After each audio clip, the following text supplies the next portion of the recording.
So my name's Shanta Brandt Larson. I want to welcome you to the Motherhood Unplugged 2.0 Summit. Just want to explain a little bit about the summit and why, what's the purpose of it. So the summit started basically with 5 years of my life of research where I looked to understand what led to adulthood success. Success being happiness, leadership, perseverance, a number of different things from childhood, which no one had done before. And what was really interesting were actually three things. The father only intervened in one thing, which was cognitive ability. And frankly, the mother was everywhere. So the mother was throughout all of those pieces. And particularly to you, Holly, and the reason I'm speaking to you so much is sense making was so predominant as well. So when I say sense making, creative play in terms of its connection to cognitive ability, to success, to personality. And then other types of play that some people kind of go, oh yeah, make-believe play, and how that led to leadership capability like structure and how to deal with uncertainty. And interactive play in terms of how it deals with magical thinking.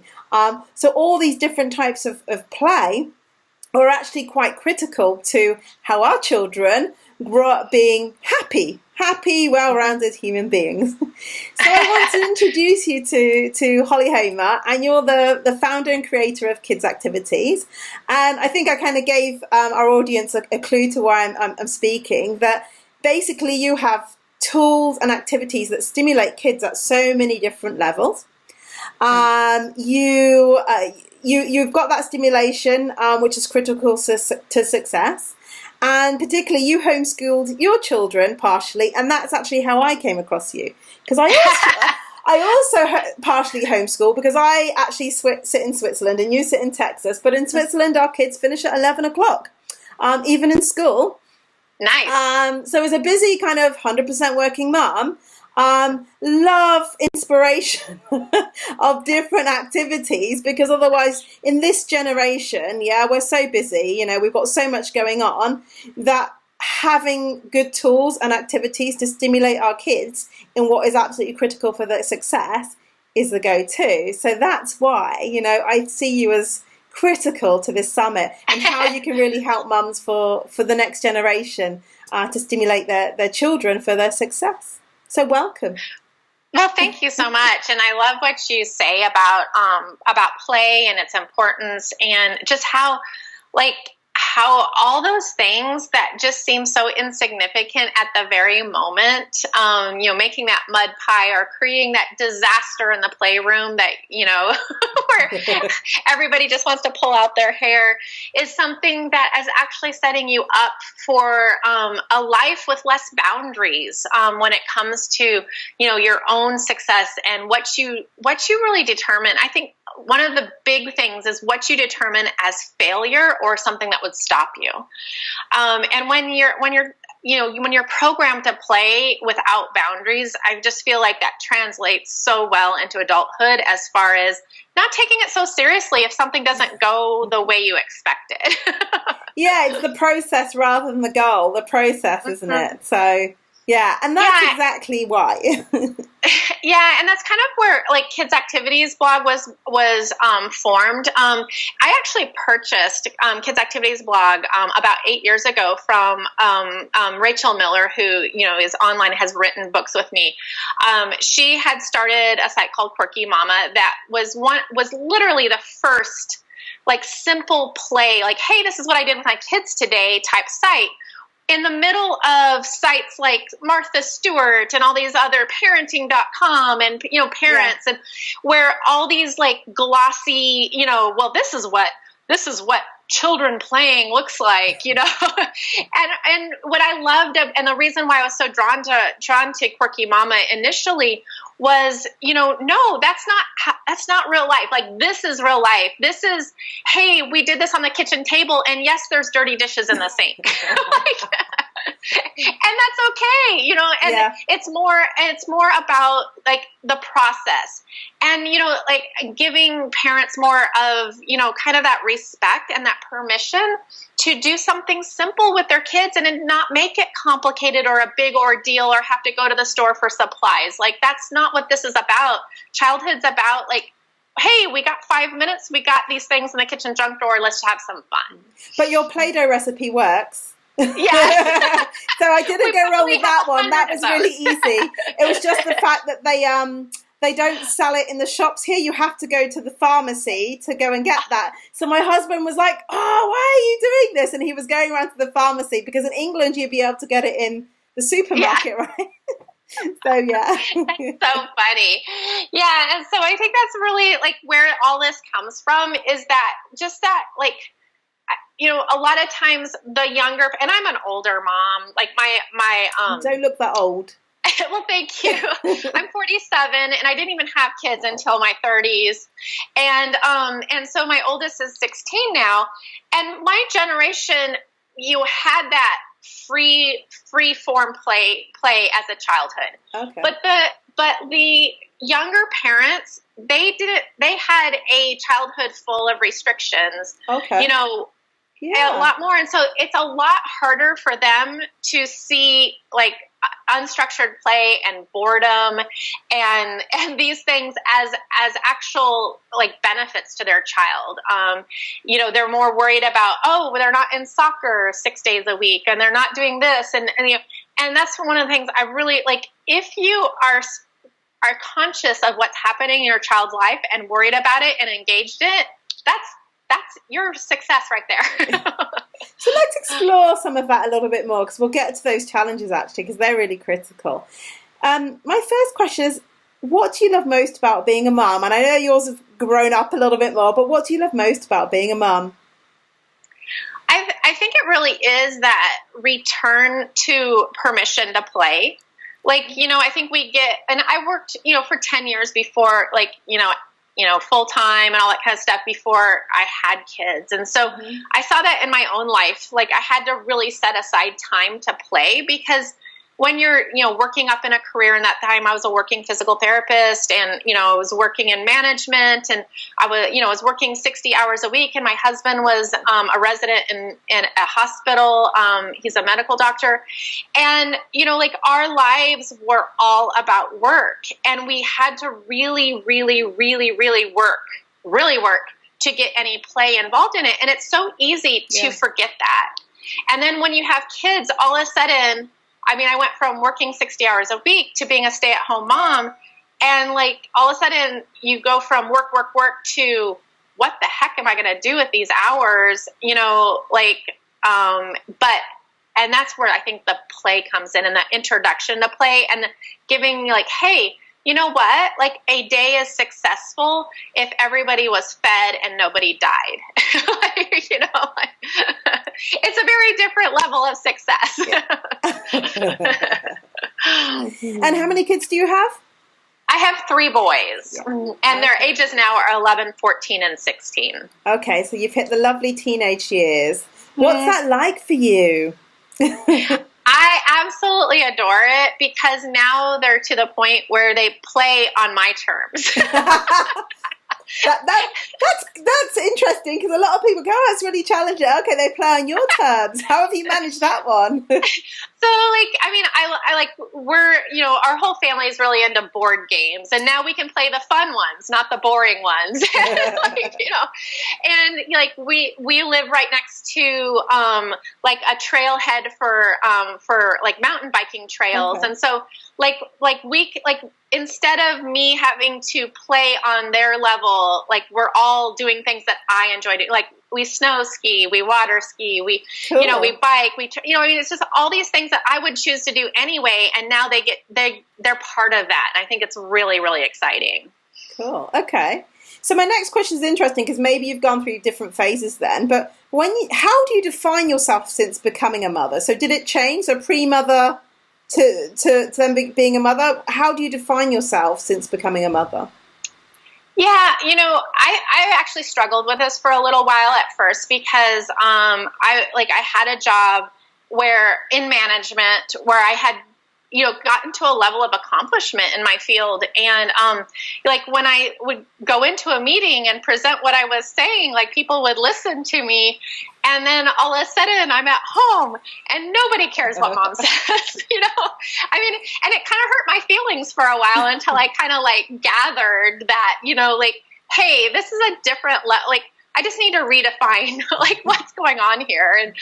And so like for me, like I had to just change my mindset and and really come back to, it's not about the outcome.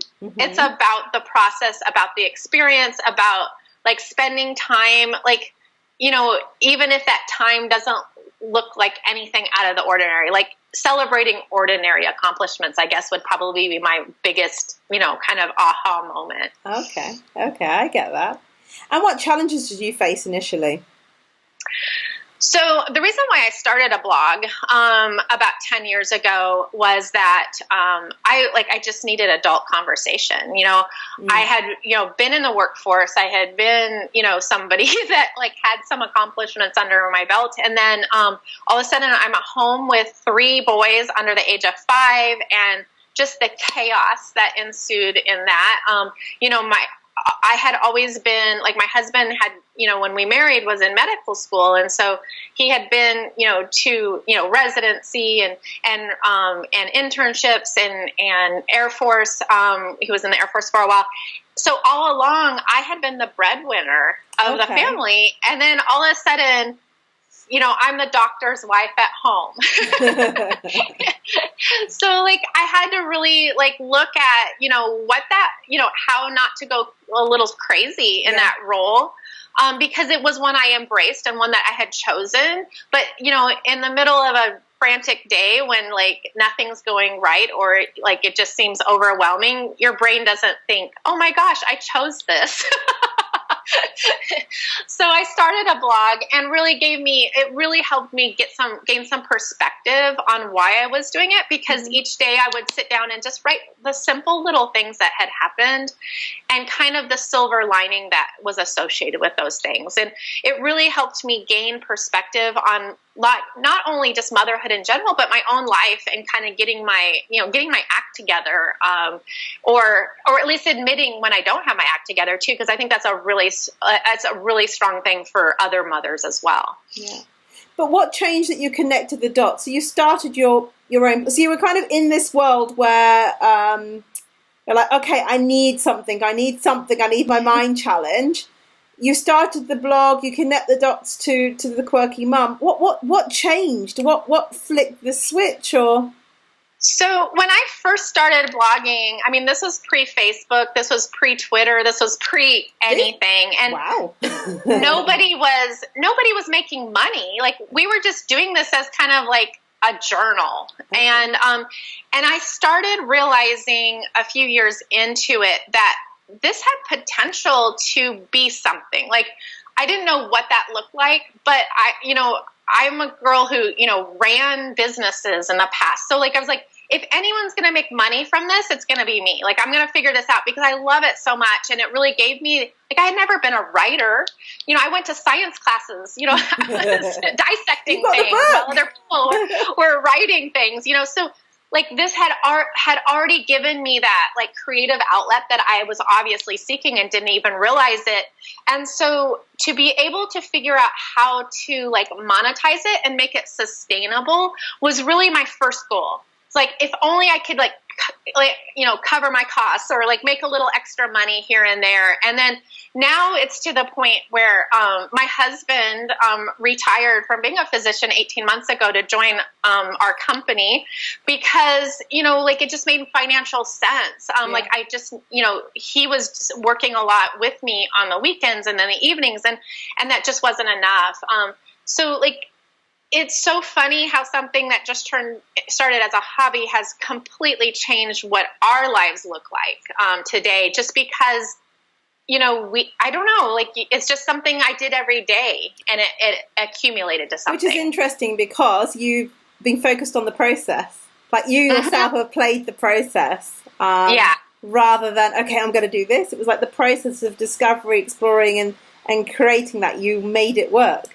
And it's fantastic. Well, I think this kind of goes back to what we talked about with childhood play, is like in the, you know, 6 years ago, the internet was very different than it is today. There was no way for me to predict, Yeah. Oh, you're going to have a Facebook page with 3 million fans on it. Like, that would have sounded like crazy talk. Or you're going to be doing, you're going to be doing 21 hours of live video a week. Like that, those aren't even things that existed back then. And so that's one of the things that I would really encourage people to do, is just let your passions keep you moving, because they will move you into a direction that you can't even set a goal for today. Okay. Oh, I love that.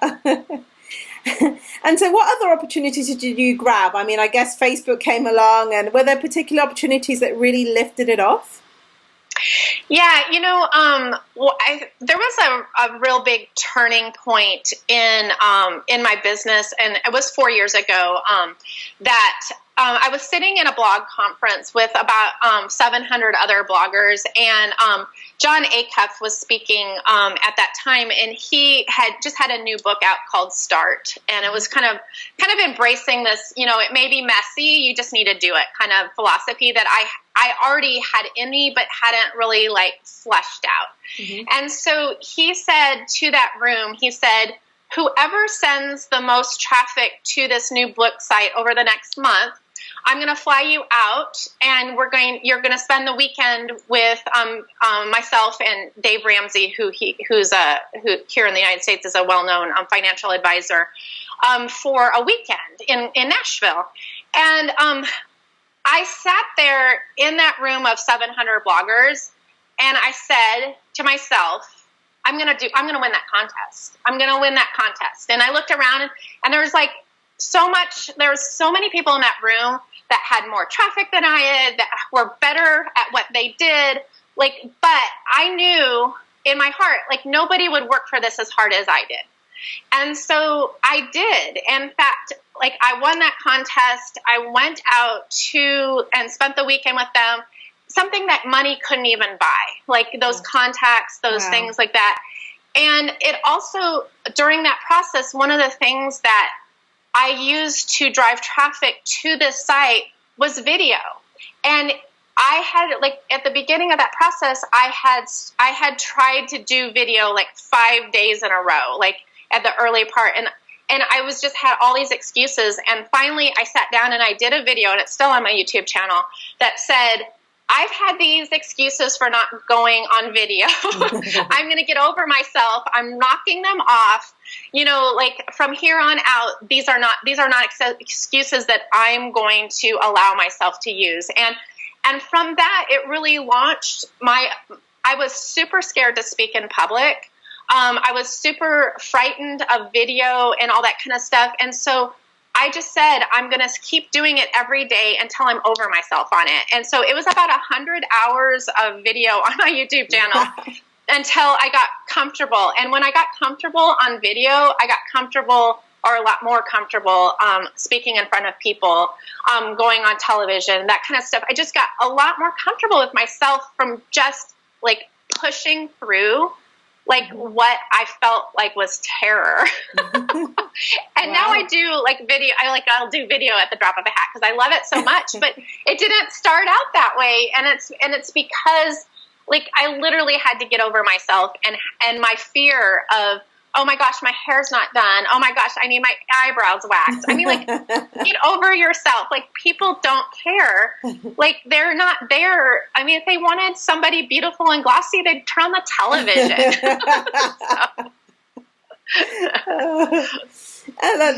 So what tools and advice do you have that you think other mothers would find useful? I mean, just that passion, but you've actually gone and grabbed that passion. So what tools and advice do you have for mothers?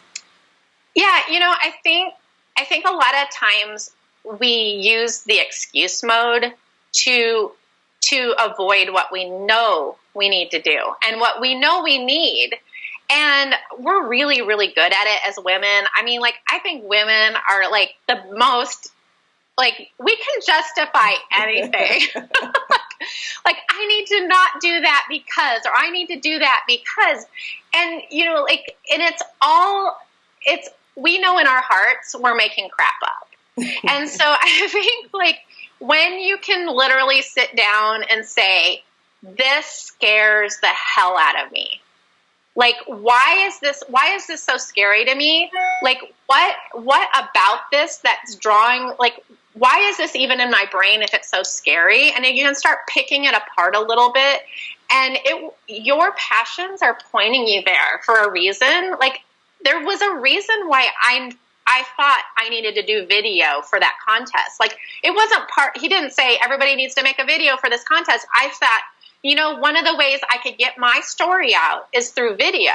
Yeah. And my mind kept pushing me in that direction, even though it scared me so badly. And I think there's lots of things, and it may not be anything to do with video or social media or anything like that. It may be something like, I need to make that appointment for my kids, or I need to make that appointment for myself, or I need to do X for myself, or I need to learn this, or I need to research this, or I need to read that book so I know this. And instead of like living in fear, is to just step forward and take action. And even if it's tiny action, even if you read that first page, that's a step in a direction that you didn't take the day before. And what's your focus now? What's your action, your growth? Yeah, what's your focus now? Yeah, so it's really interesting. I've come back, I've been doing other, like, I started with that basis of kids activities on Kids Activities blog, and I added a bunch of other kind of like businesses that help support that. Mm-hmm. And then this fall, I'm really, really excited because we are launching back into a new platform, actually kidsactivities.com instead of kidsactivitiesblog.com. So it's really come full circle, and the emphasis is coming back to the base and really delivering what we are here for. What simple things to do with your kids, a judgment-free zone of encouragement for moms. Mm-hmm. I think that's so rare. Like, a judgment-free zone on the internet is so rare for anything.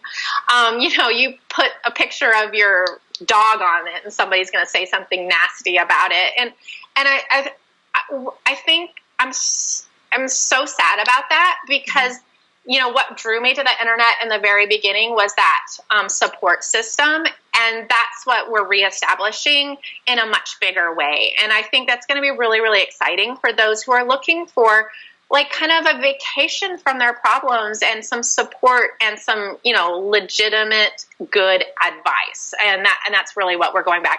And all that's launching on October 1. We have good stuff right now, but we're going to have even better stuff on October 1. I look forward to that then. Because I think often it can seem quite isolating even from here, and you have a great global resource, so looking forward to that. Yeah, I'm really excited about it. Is there anything stopping you, or I guess it's launching on 1st of October, is there any kind of limiting beliefs or fear or anything stopping you, or you're on track? Yes, and that's the thing, I think we all need to admit, it's all scary. But you know what, if we can kind of turn that scariness to excitement and just keep moving and not let that fear paralyze you, you're just going to be a lot better off. And no matter what you're doing, you're making some sort of progress. Okay. So we talked about sense making being so important. So there's 3 last questions. Third to last is, what experiences do you want your kids to have that help them to grow and make sense of the world? I know they've moved to doing more of the things that you love now as well. But what would you like them to? What experiences would you like them to have to make sense of the world as they grow into soon to be young adults? Yeah, it's been a real mind shift for me as they get a little bit older, and I realize how kind of unprepared for adulthood kids are. I feel like we shelter them, and then all of a sudden you're released, and then they know not, you're like, why didn't we prepare them with some independence before then? And I think that's something that my husband and I are really struggling with right now, and really kind of looking at is how to give them more freedom of choice and independence within the family structure, so that when that is going off to college or going off to a job or whatever, whatever that looks like is not a crazy precipice that they're stepping off into. And I really do think that kind of starts in the early, it could have started earlier for us if we had actually considered it. And I think that's what's one of the beautiful things. One of the things that I really talk about a lot on Kids Activities blog is, even though we have a million activities on there, is that one of the things I really encourage is like this is a starting place for your child to then take this somewhere else and then be bored with it. Because there is I think one of the biggest crises in childhood today is a lack of boredom. They're entertained 24 hours a day, and there's no creative process that isn't, kind of born out of boredom. And I think that is going to be a real crisis of adulthood down the road if we don't give these kids some mind space. Yeah, agreed. And so if you could rewind back many years ago then, as you said, what is the one thing that you would tell pregnant you that you wish you'd knew before becoming a mum? What would you kind of go and whisper in your own ear? So like I read, I think 12 books on pregnancy. I mean, like I'm like a researcher, okay? Like I need to know. I did one. Like, I had not even I literally changed my first diaper on my own child. Like that was like, I had babysat a bunch, but it was older kids. And so I was never a baby person. And so I probably would have maybe read a few more parenting books and a few less pregnancy books. Because that first, I don't know, week was just, it was crazy nuts. And I mean, so stressful and so out of control. And of course, my first child is one that just screamed 24 hours a day, for everything. And I mean, I just, within that, I had pretty much convinced myself in that first week that I was never going to be a good mom. I was the most horrible, all he could do was cry. And I think I would have just given myself a break and be first of all, if you have to bottle feed this child in the first 12 hours, that does not mean that you can't breastfeed the rest of the time. I mean, you're going to be okay, but that's not everything was so black and white. And I think if we had injected a little bit of gray into that, the week would have gone way better.